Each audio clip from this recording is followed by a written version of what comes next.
এক পশলা বৃষ্টি মেখে ছুটে গেলাম তার কাছেতে। সবুজের আঁচল বিছিয়ে নিয়ে বসলাম এসে তোমার পাশেতে।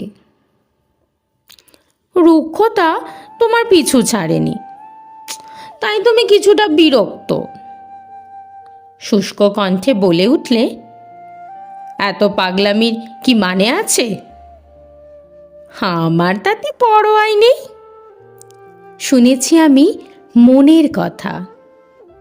সে যে বলল আমার কানে কানে, বলল স্নিগ্ধ হাওয়ার গন্ধ নিয়ে সুদূর পানে ভেসে যেতে।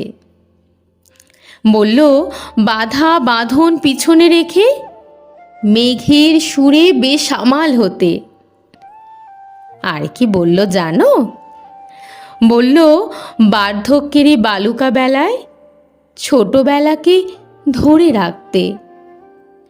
হ্যাঁ, বলল বার্ধক্যের এই বালুকা বেলায় ছোটবেলাকে একটু ধরে রাখতে।